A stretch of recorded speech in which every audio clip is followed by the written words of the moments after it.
This is a short notice replacement fight. Agapova's opponent fell out, and Hanna Shockwave Cifers is filling in. So I apologize. I know we're getting to the co-main and the main event. We're getting to the good and exciting stuff, and we're going to take a big step down here to talk about these two. But this is also another good, solid, interesting fight, in my opinion. So Hanna Cifers, she belongs at 105. It's plain and simple as that. She is small, and we cashed in fading her on a parlay, not last fight week, but the week before that. Real fast turnaround for her. She's fighting at 115. I'm sorry. She's fighting at 115 usually, and she should fight at 105. This fight is at 125. So she's fighting 2 full weight classes above where she normally does. She is light on her feet. She's got good inside and outside leg kicks. And for her size, she has good power. She fights best in the pocket, and she combines finish. She uses her combinations. Geez, I'm just butchering this line. I am so sorry. I wish I had an editor and I wasn't doing this live. She finishes combinations with leg kicks. I love seeing that. Honestly, I'm a huge fan of Shockwave. However, she's limited. She's another one of these girls that I think at a certain point, the athleticism is just going to be too much. And especially because if there was a 105-pound division, she'd be very competitive in there. She's small for 115. She's tiny for 125. She absolutely struggled with the range of Angela Hill. And Hill had like a 4 or 5 inch reach advantage on her, and she doesn't move her head. That's a big problem. She has good footwork, but her head doesn't budge.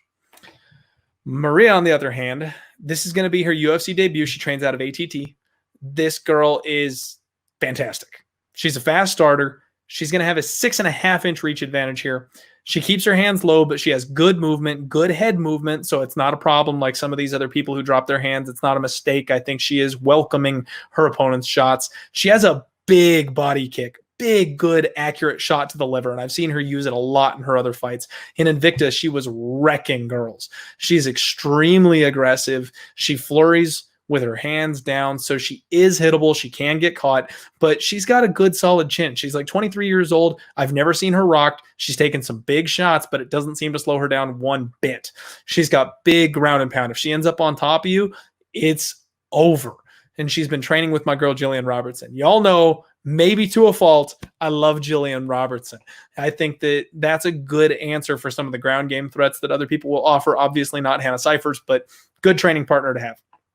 She does give up takedowns up against the cage. She can get her hips sucked out from underneath her, but that's against good grapplers and people her size that can match her for strength. She gives up her back in order to get up.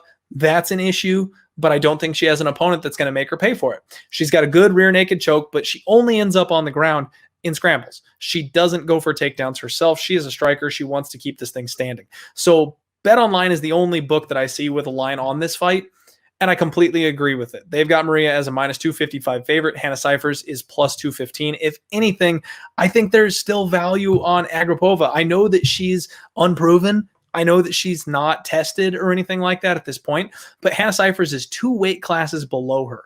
There was a fight a couple of fights back where one of the chicks that I'm really high on in the UFC, and I'm struggling with the names here, I do apologize. It was a very similar situation. She's small for the weight class, and she moved up a weight class to take a short notice fight. Her opponent was a big woman for that weight class, had a massive height and reach advantage on her, and even though she was the more skilled fighter, she was just so out-physicaled that she stood no chance. And this girl cashed as a big underdog, and I missed a blind opportunity to make some easy money there. This is the same situation, except the books aren't making the same mistake. They made the right girl the favorite. Hanna Cifers has got good power. She's got good opportunity. She's got good combos. I like her a lot.